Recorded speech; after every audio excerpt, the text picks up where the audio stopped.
कभी कभी भगवान का अगर स्नान कराने जा रहे हो शिव मंदिर में या अपने घर पर भी आप शंकर जी का स्मरण कर रहे हो, प्रयास करा करो कभी कभी बाजार में से चंदन अगर मिल जाए लाल तो अच्छी बात है, नहीं मिले तो बेलपत्री की जो तुम डंडी और फेंक देते हो पत्ती तोड़कर, उसी डंडी को सुखा लीजिए और उसको पत्थर पे घिसकर उसका चंदन बनाकर पानी में मिलाकर शंकर जी को चढ़ा दीजिए। कोई विशेष कार्य के लिए बता रहे हैं, जब बहुत विशेष कार्य है, बच्चा एग्जाम देने बैठ रहा है या जॉब के लिए जा रहा है और नहीं हो रहा काम, तो उस बेटे से कह दे ये डंडी को घिस, बेलपत्री की जड़ को घिस और इसको घिसकर इसको पानी में मिला और पानी शंकर को चढ़ा। जब शिव और शक्ति का मिलन होगा तो तेरा काम भी वो शिव शक्ति पूर्ण कर ही देगा। शिव और शक्ति का मिलन, जैसे आपको पहले कहा था कार्तिक महत्तम की कथा में पहले वर्णन करा था कि सबसे अच्छा चंदन कौन सा वर्णन करा था, हरि चंदन।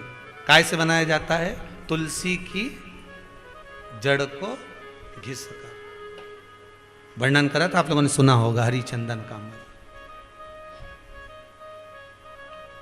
अभी ये तो चल रही है, कौन सी कथा चल रही है, पूर्णिमा शिव महापुराण की कथा चल रही है। इसके बाद में ये 23 को समापन हो जाएगी, शायद वो कथा 25 से है ना, क्योंकि वो कथा 25 से चालू होगी, कार्तिक महत्तम की कथा कार्तिक महीने की। तो उसमें प्रयास करेंगे कि बेलपत्री की जड़ के महत्व को और शमी के वृक्ष की जड़ के महत्व को और पीपल के जड़ की महत्व को समझें कि इन तीनों के जड़ की महत्वता क्या है।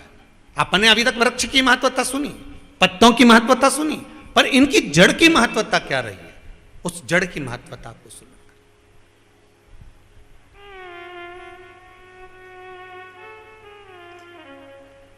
पर उसमें एक बात आती है, थोड़ा सा अगर कहेंगे तो लोगों को लगेगा कि गुरुजी ऐसी बात बोल दिए हैं। उसमें एक बात जड़ की महत्वता में आती है कि जड़ हमेशा मिट्टी से ढकी होना चाहिए। बोलो सही है कि गलत है? अगर जड़ मिट्टी से बाहर होगी तो वो वृक्ष टिकेगा? जम के बोलते जाओ, नहीं टिकेगा ना। पर वही बात इस जड़ से जुड़ी हुई आती है। नाभि क्या है मनुष्य की? जम के बोलिए, जड़। इसलिए हमारा शास्त्र कहता है कि जड़ हमेशा ढकी हुई रहना चाहिए। बस इस व्यासपीठ से थोड़ी सी बात कही है, आप समझो ना समझो वो आपके ऊपर है।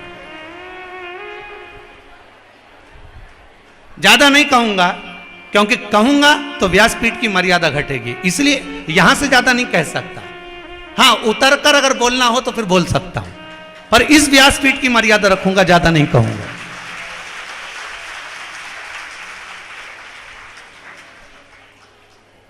इस व्यासपीठ की मर्यादा रखूंगा, ज्यादा नहीं बोलूंगा। बोलूंगा तो नीचे उतर कर बोल सकता हूं। वृक्ष की जड़ मिट्टी में ढकी होगी तो वृक्ष खड़ा रहेगा, जड़ दिखेगी, वृक्ष टिकेगा नहीं।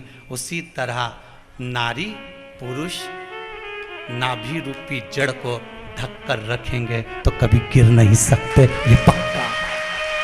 जड़ ढकी होना चाहिए। बस यहीं से समझ लो कि 25 तारीख वाली कथा क्या करने वाली है। अब इतने में समझ जाना, 25 से फिर अपन देख लेंगे इसको।